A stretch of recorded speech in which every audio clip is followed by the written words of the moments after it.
Our number one objective in this offseason was to fix the offensive line. We've had big problems in this series with pressure, sacks, turnovers, and it was time to make our biggest push in upgrading this area of the team. I'll be recapping the 3+ hour offseason from over the weekend in this video. You can watch the full stream if you'd like. I'll link that in the YouTube card, but this will better summarize things. At the beginning of the stream, I said Elgton Jenkins was the only offensive lineman whose job was safe, and I was willing to make trades if that meant we could upgrade this offensive line. I really like Trayvon Randolph, Brian Nava, and the young players that we've brought in, but the offensive line has held us back from becoming the offense that I think we really can be now that we have all this talent. And while we've been building around Derrick Henry, I've drafted some offensive linemen and made moves that benefited him, but he is no longer the focal point of this offense, and he's been somebody we've talked about as a possible trade option. Would Derrick Henry make it through another offseason with us? I felt like he and Jeffrey Simmons were the best players for us to trade if we had to go and get new offensive linemen. I was hoping to get at least 2 or 3 starters in this offseason, because we just didn't have the pass protection talent already on the roster. As we get into the offseason, we find out that the Buffalo Bills are the new Super Bowl champions, as Von Miller now has 10 years between his Super Bowl MVPs. He helps the Bills take this one home and then retires off into the sunset. I wanted to check on retirements and regression, and we did have 2 retirements, John Feliciano and Devontae Parker, 2 players that might not have come back anyway. But there were some pretty big retirements this year, like Aaron Rodgers from the Green Bay Packers, so now they'll be doing something new. Zach Martin, Taylor Lewan. There were a couple players I was even planning on targeting in free agency. Garrett Bowles was an option, but nothing too out of the ordinary there. Then we go to our scheme, and I wanted to adjust things because I've talked about trying to make this a bit more of a spread, wide open offense, so I did adjust our scheme to West Coast spread. And then checking on regression. Derrick Henry is up, and now at 32 years old, we've seen his acceleration drop in the last couple of years. He also loses carrying, break tackle, trucking, and stiff arm, and is down to star development. I feel like the acceleration really impacted things last year, and now that's going to be even worse, and he fumbled 5 times. His carrying rating isn't bad, but I wonder if part of his, running style, Adrian Peterson had this issue with the Vikings, I wonder if that style is just also going to lead to more fumbles, and you still have to worry about that even with a good carrying rating. Going into this offseason, we had no first-round picks, so I didn't do a lot of homework on the top draft picks in this class. I just wanted to know which offensive lineman would be likely to go and who would be likely to slide out of the first round. I felt pretty good about options in the second round, but really, I felt like free agency was going to be the right way to build up this O-line. So, as we get to our re-signings, because we're no longer viewed as a contender, when you're coming off a bad season like this, it's really tough to have interest from anybody. So, we ultimately signed none of these players in this stage.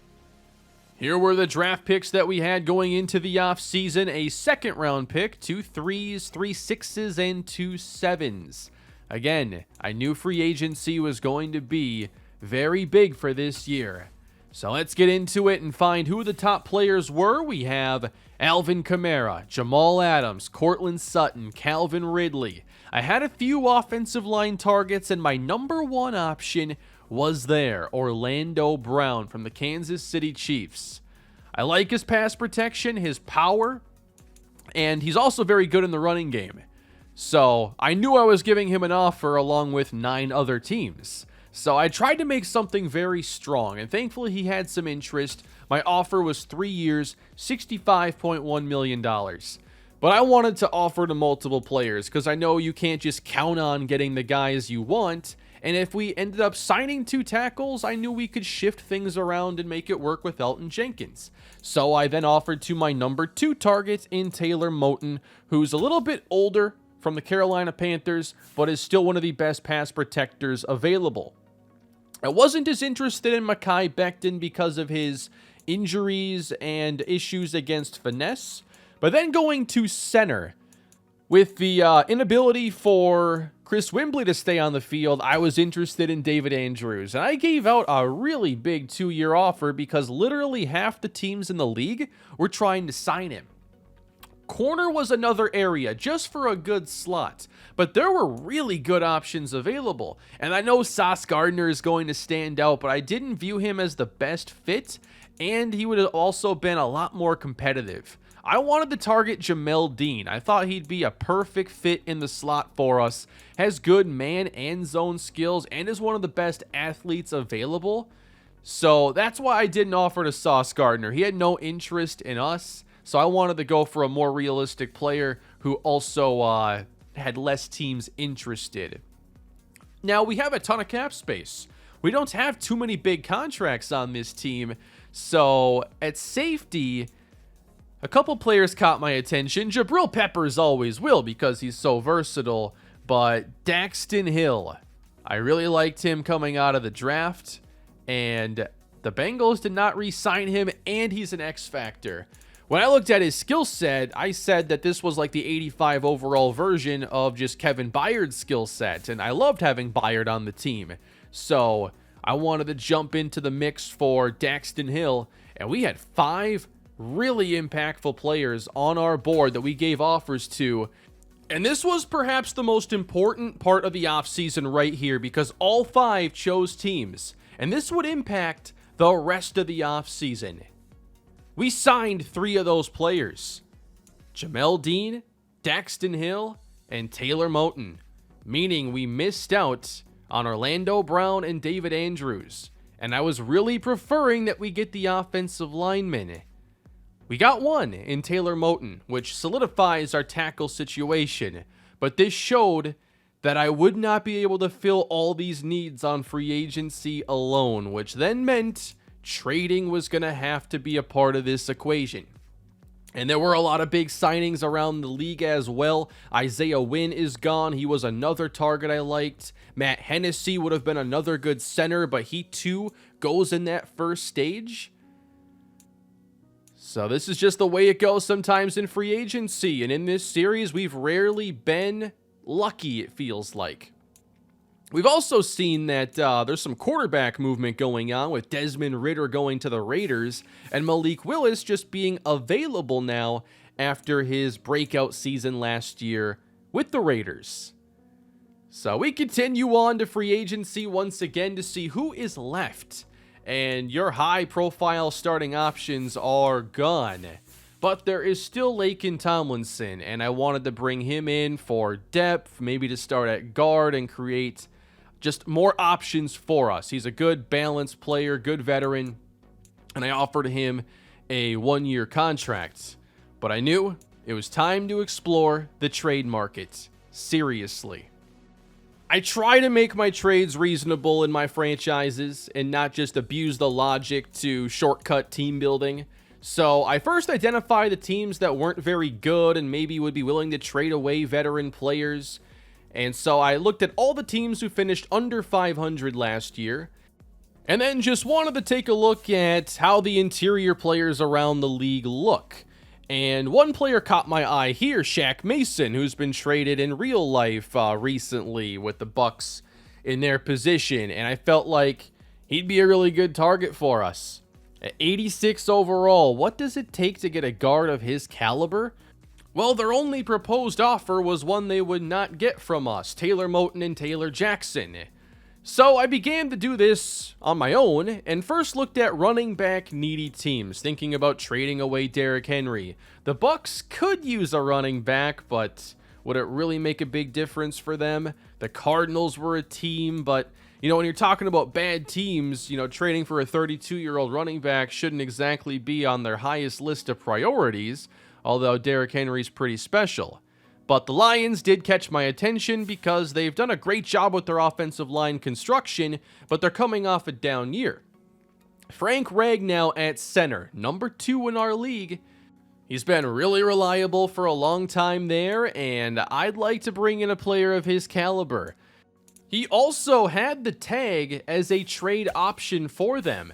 So I began to see who they might be interested in, but if you're really trying to make this trade reasonable and to help them in an area of need, well, the Lions weren't very good last year for two reasons. Miles Jeffrey missed the middle of the season. He didn't play from week 7 to week 12, but they also allowed over 500 points last year, and their defense sucks. They don't have any defensive tackles. They don't really have a secondary. And that's where Jeffrey Simmons, comes in. Now, while I was doing this, this is what makes the offseason take a long time, is when we start talking trades. Because there are so many opinions in the comments, and then trade for this player, check this out. So I felt like, Simmons as a part of a deal for Ragnow would make sense. And then I got sidetracked, and we began to talk about, well, what about Penei Sewell? Like, obviously, Penei Sewell is an awesome young player. And if you just run the trade finder, like, yeah, you get one you'd accept immediately. Derrick Henry and Aleem McNeil in this situation. But, I'm trying to make these trades reasonable, and that's even tougher to do at times, like live, when I'm interacting and just going through the whole process. And I enjoy the challenge of, like, the entire offseason when there are so many opinions being thrown my way. But ultimately, we came back down to earth to do something a bit more reasonable. They had Ragnow already as a trade option for them. And then also, I just bounce around all over the place, and I went back to free agency so I could offer a deal to Sterling Shepard because I wanted a good mentor receiver. But then we go right back to the Detroit trade talks, and we end up with something I felt was fair. Jeffrey Simmons traded for Frank Ragnow and a third-round pick.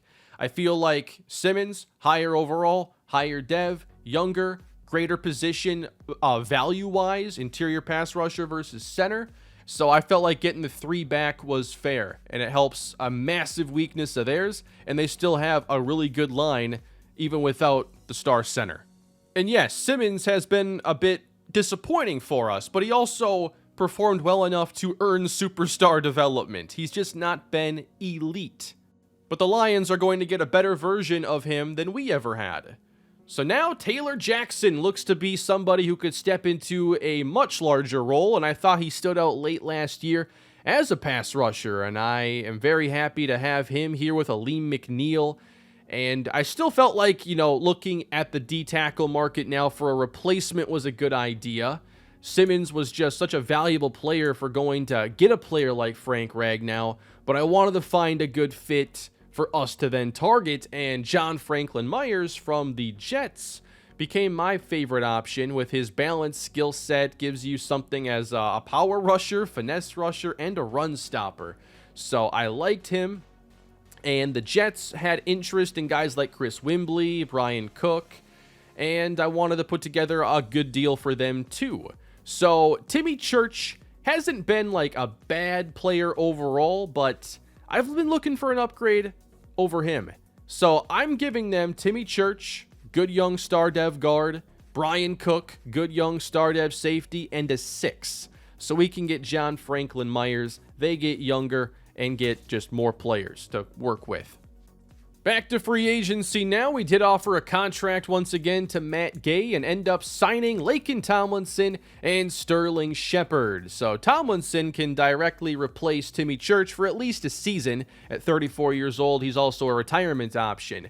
And given these moves, I now felt like Rashard Parker entering his contract year would be somebody else now that we could look to perhaps trade away. I then looked at free agency again for Eric Kendricks, mentor at linebacker. We could just use the depth there. Leo Chanel's run-stopping skills stood out to me. And then what's Grady Jarrett doing here? He's 33 years old, might retire soon. He's a mentor. I just like Grady Jarrett a lot, so there was no way I wasn't offering him a contract with all the cap space we had. We end up getting Jarrett to sign along with Matt Gay, making free agency overall look really promising for us. I also saw the Texans were very busy, the Jaguars as well. Leo Chanel ends up going to Houston, and then Teddy Bridgewater ends up back in Minnesota. And we see Malik Willis has a new team, the LA Rams. He will be their starting quarterback now, and they were just the number 1 seed in the NFC. So that means that with this quarterback carousel, the Falcons, who have been really good, now need a new starting quarterback. I was intrigued with how they'd handle this. I wasn't done in free agency. Pass rusher Julian Okwara got a contract offer, and then we end up getting Eric Kendricks to sign. And then after one more stage, we do get Julian Okwara as well. A lot of veterans joining the team this year. Roster's definitely getting older. And then we have our fifth-year options to pick up, and these were the original first-round picks for us after our first season.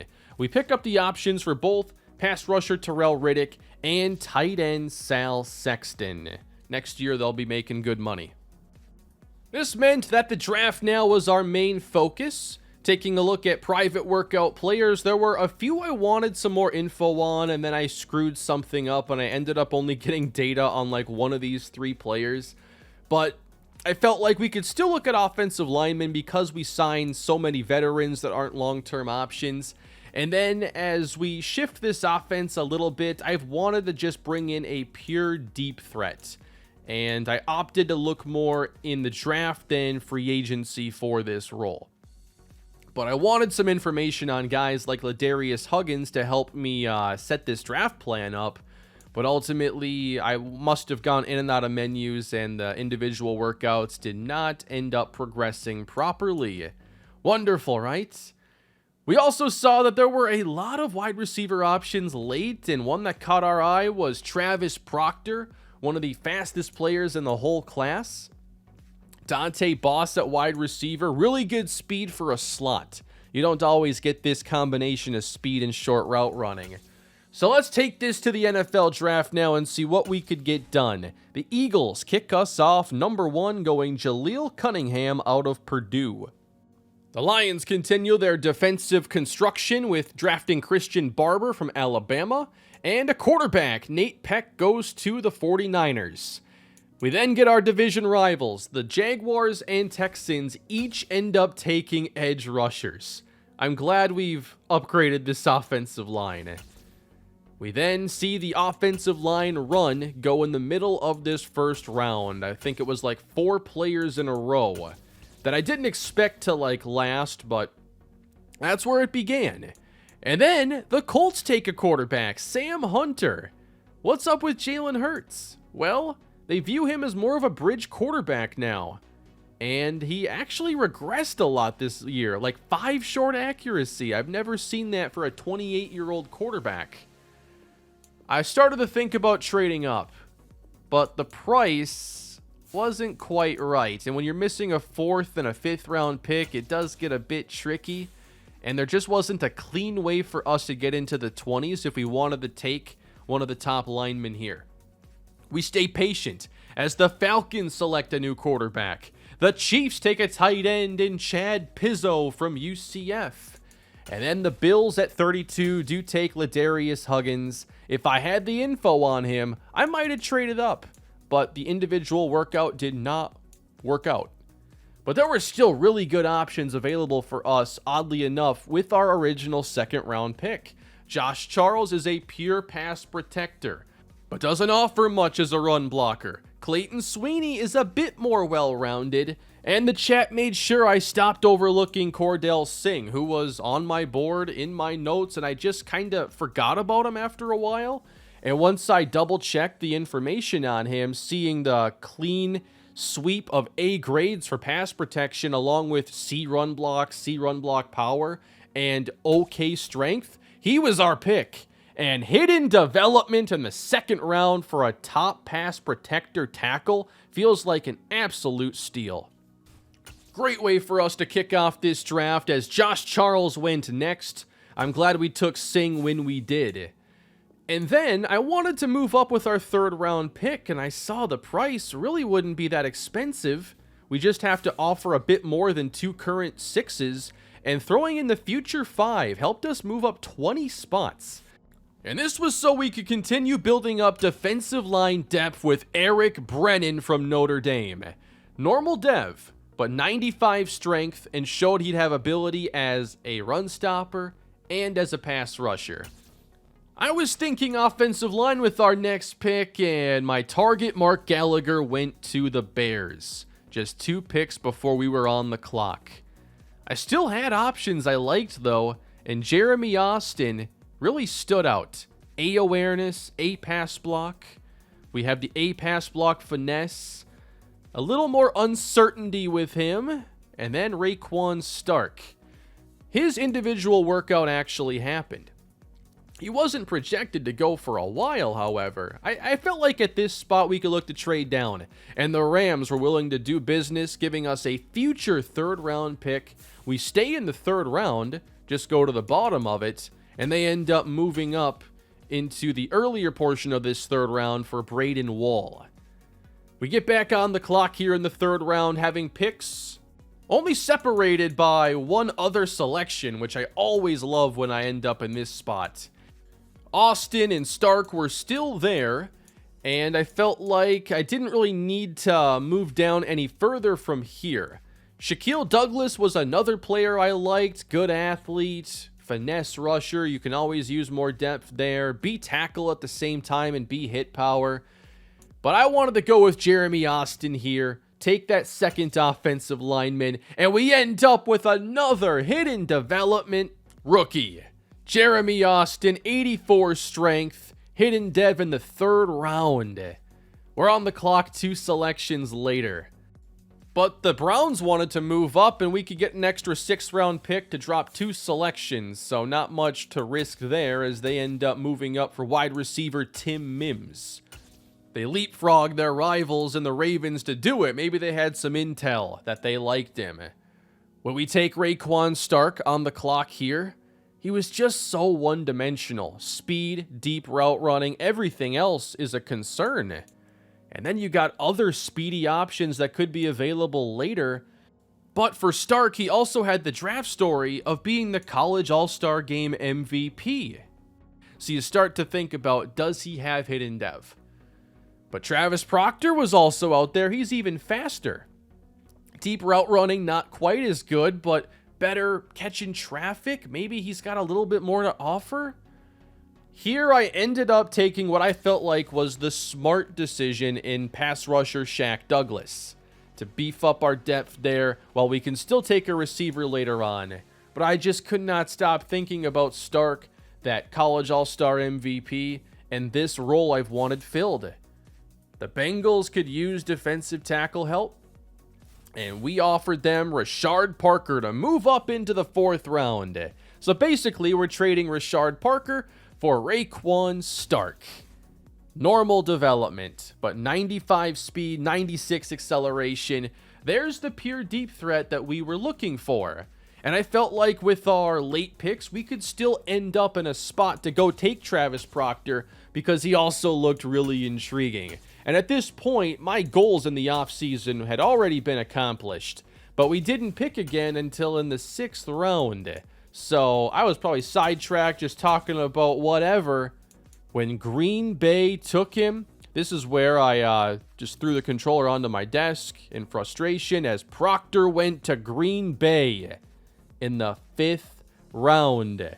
He was projected to go undrafted. I thought the 6th round was safe. We instead select Dante Boss, speedy slot wideout out of South Carolina. Then we end up taking a cornerback still on the board, Dennis Murphy, and still had a couple more late picks to spend. Howie Folk was on the board. It's the 7th round. I'm just going to take Howie Folk. Hidden development all over again. Was not expecting that one. And then I said I was going to get another hidden development player. Larry Galloway, the kicker, actually is only normal development, but Larry the leg, 97 kick power, that's pretty good. Here are the overalls from this draft, and with no 1st round pick, to come away with 4 players at least 70, not even including the kicker, is awesome. Cordell Singh. These pass protection skills are awesome. He's just not a good run blocker, but that's fine.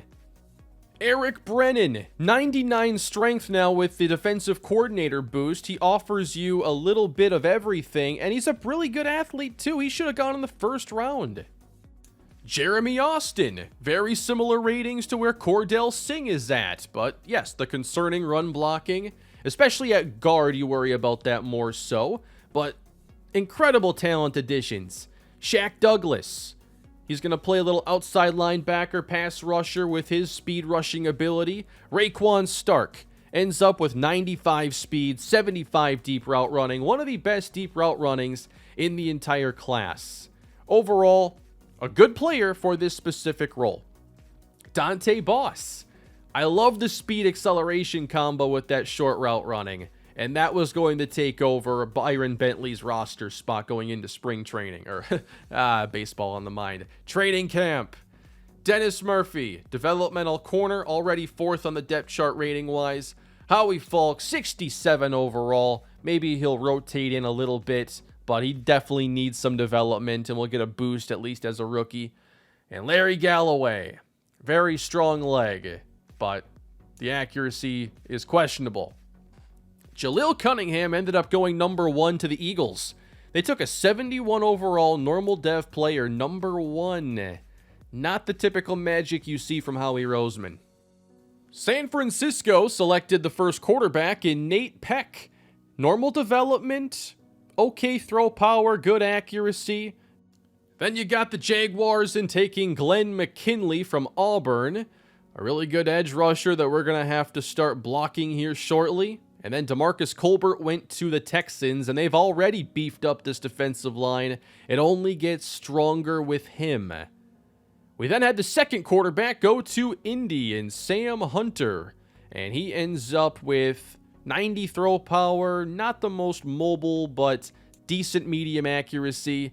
Pat Schillinger went to the Falcons, and he is the scrambler. Doesn't have the strongest arm, but a new intriguing quarterback landing in a very good team. Chad Pizzo, 73 overall here, excluding the morale decline. Pizzo might replace Travis Kelce with his athletic pass-catching skills. Ladarius Huggins ended up having normal development and a few holes in his game. It was a good thing we didn't give up picks to move up. The Packers, meanwhile, yes, they took Travis Proctor. I saw the 72 and got sad all over again. Normal development, at least. But he's faster, with more acceleration than Stark. Not as good of a deep route runner, but I felt like he made up for it in some other areas, including change of direction. So ultimately, if I could have Proctor over Stark, I do think Proctor's the better player. But Stark is our guy, and we'll see if this works out. I felt like all three of our division rivals had really good classes. They made the most of their early picks and got solid 70-plus overall players. Jaguars add a good safety in Donovan Horn in the second round, and Houston had maybe the best draft of the bunch, taking 3 70-plus overall players. One's a running back. We'll see if he plays. He's got like the same skill set as Dameon Pierce, and he didn't play for them for whatever reason, so it remains to be seen. Tevin Griffith, though, another defensive lineman with hidden dev. Hopefully we've done enough to defend these guys. But I am really happy with what we did with the offensive line overall. The best player in the class was Chester Downing, a wide receiver going to the Bears at 77 overall. 92 speed, really good route runnings on day one, but no generational players in this class. Let me know down below what you thought of our offseason. I am quite happy with the moves that we made to bring in Moton, Ragnow, and then have 2 hidden dev rookies. I think is outstanding. I feel like we have adequate replacements now for Jeffrey Simmons with a really deep defensive line. You can throw in a lot of different guys. And I think our schedule is going to be fun. We open against the Bengals, the Dolphins, 2 strong teams. We get the Colts in week 4. We play the NFC West this year, or the NFC East rather, which means that we're going to run into Calvin Ridley on the Eagles. So that'll be a reunion of sorts. And then we finish against the Jags, Chiefs, and Texans. I made a few more moves after the stream ended. I did bring back Marcus Mariota just for the mentorship boost he offers at quarterback. He was on the team last year. And then we also had some undrafted rookies. We begin with South Florida receiver Christian Parker. That short-medium combination with good speed just stands out way too much. We then also have a reunion with Chig Okonkwo. We've had him on the team. And then linebacker Desmond Spencer just seemed to be a good run defender. I'd like to bring him in, maybe move him to outside linebacker. And we're going to be releasing Paul Taylor. We have more competition that I think is more intriguing. And Byron Bentley is going to be released as well. And then we're also going to be releasing Del Fort. So we have a few more roster spots available if I feel the need to do anything else. One guy who caught my attention on the trade block was Zach Richards. I liked him a lot a few years ago in the draft. I want to say that was the same year Sexton was taken by us. Richards was like my number 2 or 3. Well, they still have Kittle. They drafted Paul Paxton this year early, so Richards has wound up on the trade block with 1 year left on his deal. The issue is they're not going to trade him away for nothing, despite the fact that he has 27 career catches and 3 touchdowns. I threw in a few players here I'd be willing to trade. They don't like him. And then you're on the trade finder, or offer a 4, and you're halfway there, maybe. So I don't see a deal getting done there, but I liked Richards. I also brought back Kyron Johnson, because the 92 speed flying off the edge is just fun.